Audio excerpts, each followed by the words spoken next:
Dzień dobry Państwu. Ja po pierwsze chciałem bardzo... Ladies and gentlemen, good afternoon. Thank you very much for addressing your invitation to the Supreme Audit Office. Thank you very much, Ms. Patena, for being so determined in pursuing this issue. I think this determination is very much needed because when about 2 years ago we presented our first report on the different administrative procedures related to the construction of base stations for mobile networks, at that time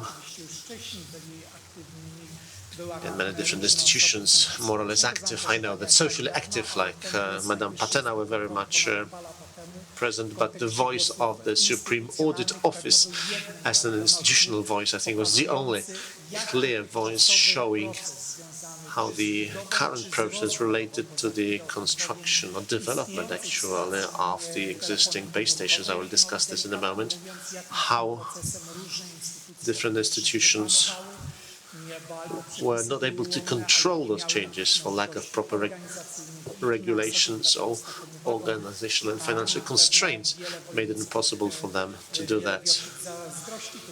I think a number of Polish regions actually are somewhat envious of Krakow about the determination shown here in Krakow.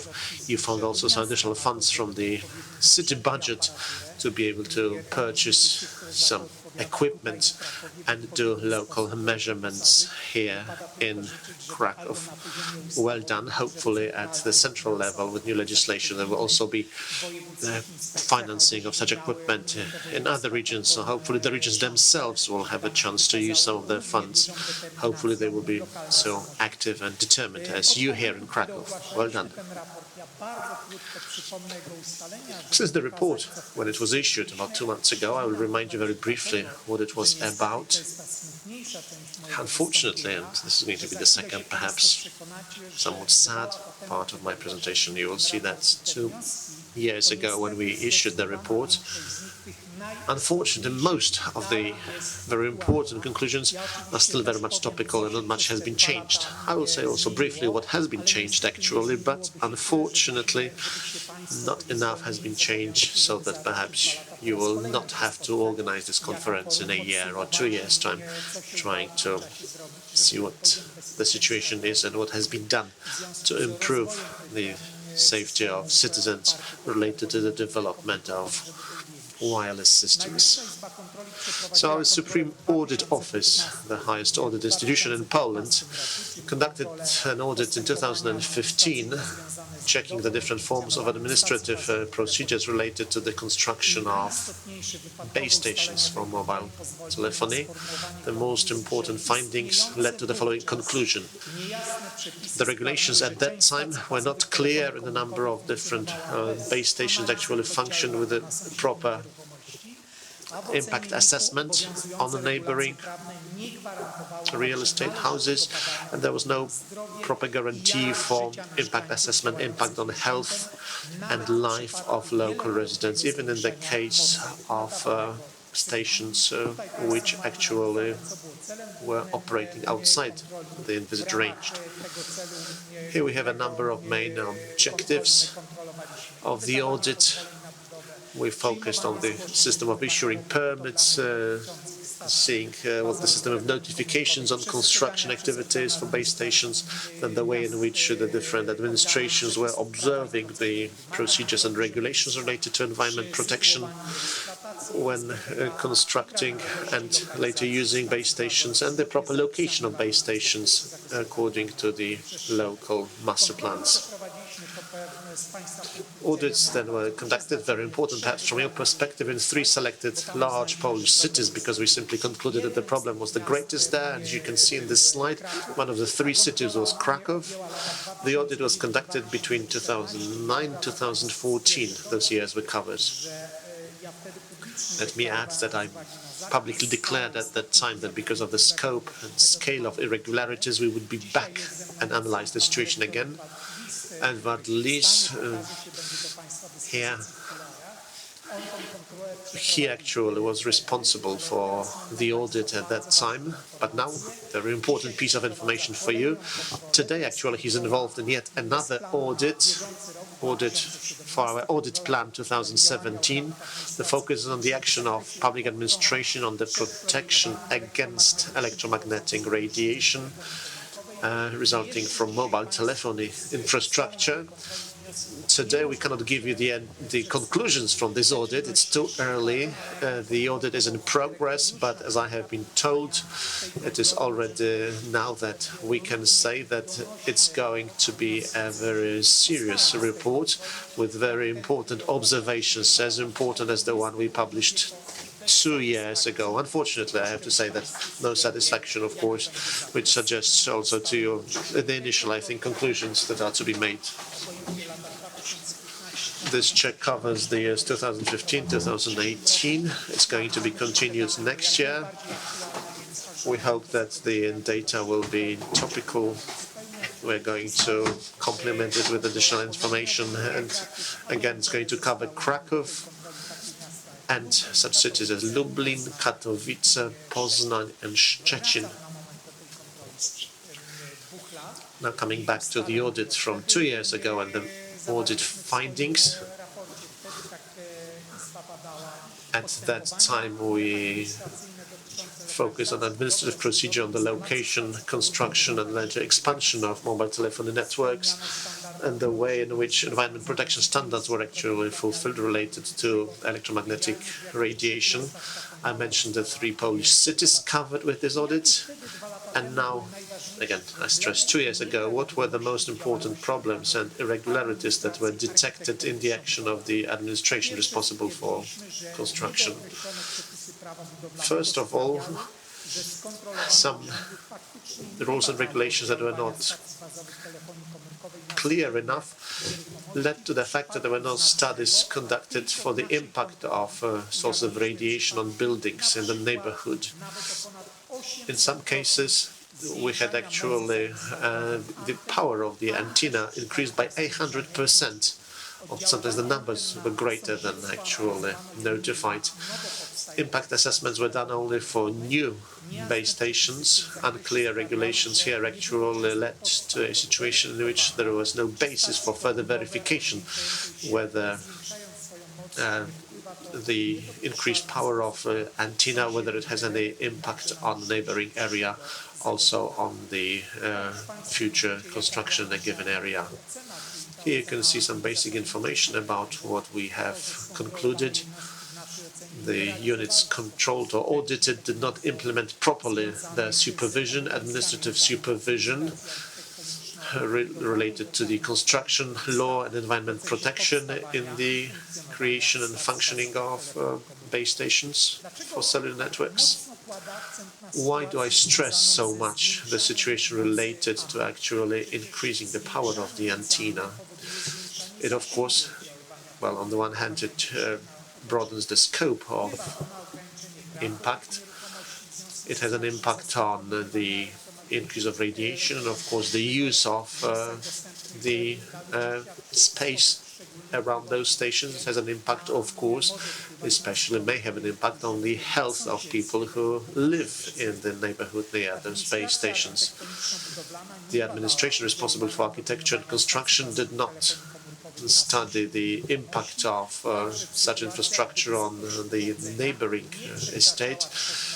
If the height of the device was not bigger than 3 meters, this 3 meters actually is very important. This is one of the key issues actually, the height of the antenna, because according to the current construction law, architecture and construction procedures, such base stations lower than 3 meters, it was treated as a device that do not require actually any local plans. Not even notification is needed for such devices. I will tell you in a moment what has changed, what new regulations have entered into force. Although we have some regulations, legal regulations that regulate some of those actions. The current practice has not changed actually. It is just as it was 2 years ago. Then additionally, we said that in some cases, the way in which administrative courts understand rules and regulations is different, while supervisory institutions at the regional level use simplified procedures in which construction is possible for mobile infrastructure just on the basis of a notification. According to the position of the Supreme Audit Office, there were serious differences in regions and cities, and there was a risk of corruption. The main problems that were detected at that time with regard to environment protection, the installations were just notified to local administration, and the operators very often would give results of measurements of electromagnetic fields in their documents, but unfortunately not all the measurements contained full important data. This results to the analysis by the Supreme Audit Office of our documents that are actually presented to the different administration institutions. We analyzed those documents, those notifications very often, although some documents were missing, but still the audited administrations since 2011, they did not ask for additional documents, those that were needed. Simply did not do anything, but simply agreed to construction. So incomplete documents is what we have detected during the audit. And unfortunately, although some documents were missing, actually those notifications should not actually get a confirmation approval, but unfortunately local administrations very often did issue approvals for investors to make it possible for them to construct their infrastructure.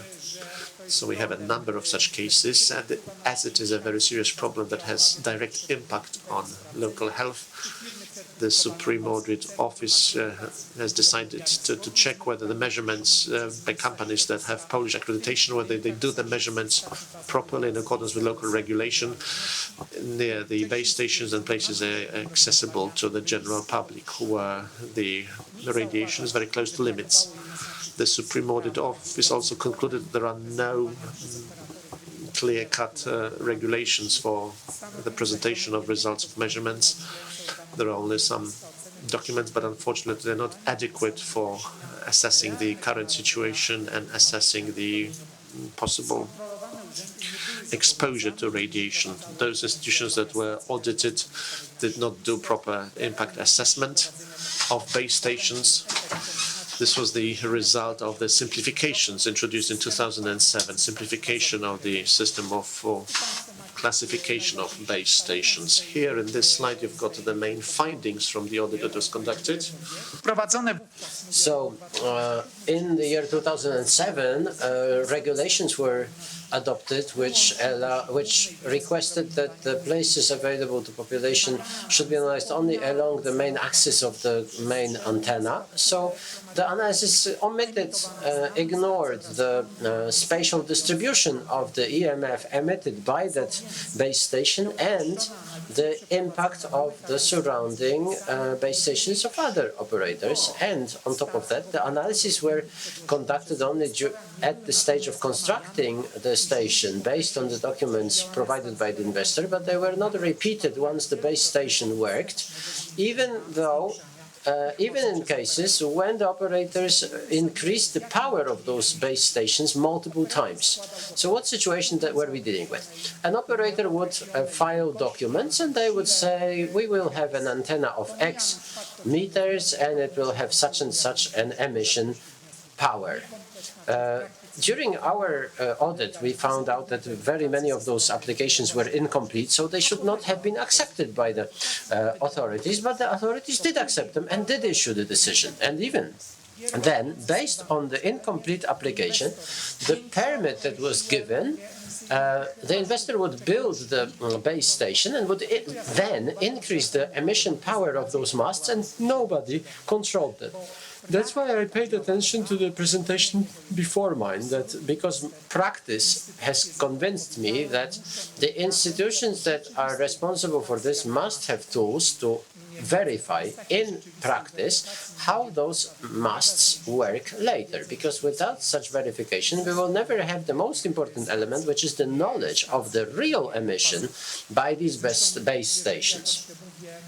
And what is more, since I'm talking about the regulations, please remember that the simplified analyses were carried out according to the regulations. If I said that the investors use the simplified analyses and only when building the stations based on documents that were submitted by the investor, but the documents were never reviewed again when the station operated, even though the power of the base stations was raised multiple times because the operators never modified the declaration that there was no environmental impact. They only argumented there was no reason to get a permit on the environmental conditions. So after that control, we recommended the urgent legislative initiative to make more precise rules for the location and building of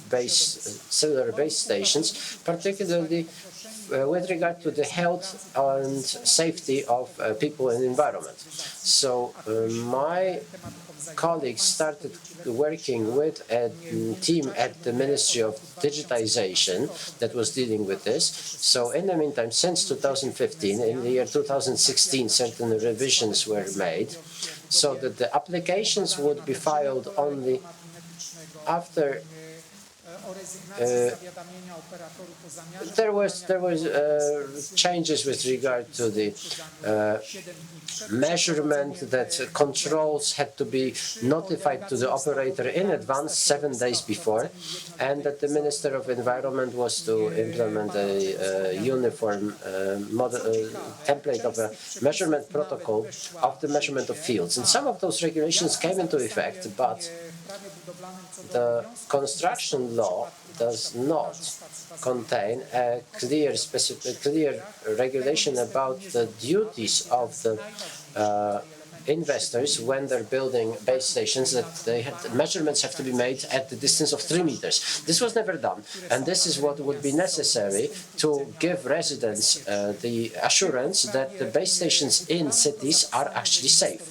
And it's only that the construction law says that the investor has to assess the impact of the facility on the environment, and I can tell you that operators don't do this, or they do this according to old rules, meaning that lawyers joke that the regulation has not taken root, and this is very sarcastic, because this was not supposed to be, funny from me. So, in the case of those masts larger than 3 meters, these are built by the investors subject to only a requisition or a notification. So this is really not regulated in the labor law, building law. And I have presented those recommendations, those conclusions, because the conclusions have not been implemented. Whatever has been actually turned into regulations, well, they are not followed, they are not applied. So we know that this field is going to grow. We know that all kinds of information will be transmitted using the electromagnetic spectrum because the citizens expect to have such services, but this development has to go hand in hand with the protection of our citizens. And this is why I'm very happy about this meeting. My colleagues had the pleasure to listen to you, to listen to your research, to listen to the solutions used in France, which is a country that has very well developed research and very well developed systems for protecting people from electromagnetic fields. And I agree that the duty of the state and the public institutions is to pass laws that are clear and that protect people from EMF. We are now convinced, and nobody rational would try to dispute what the experts say, that excessive electromagnetic radiation is harmful from the point of view of those exposed to it, and particularly from the point of view of children, pregnant women, but also from the perspective of every one of us. So, in summary, I would like to wish you and myself that not only should the legal regulations in Poland be written in such a way that we would be fully convinced that the legislature of Poland takes care not only of developing and building base stations and mobile networks, but also that we would be convinced that the citizens are protected. And I would like to wish you that those good regulations are then applied in practice and that they take root, and that the institutions responsible for this have budgets that are adequate to the scale of challenges that they face in this area, and so that we would all have the feeling that we have managed to achieve sustainable development in Poland in this regard, because we don't want to stop the development of this civilization. Nobody wants to stop data being transmitted wirelessly, but we would like this development to go hand in hand with the health of Polish people. And the Central Audit Authority, audit institution will take, Supreme Audit Institution will take every effort to make sure that this is done. So, I have actually gone through all those slides, and I would like to thank you for your attention now.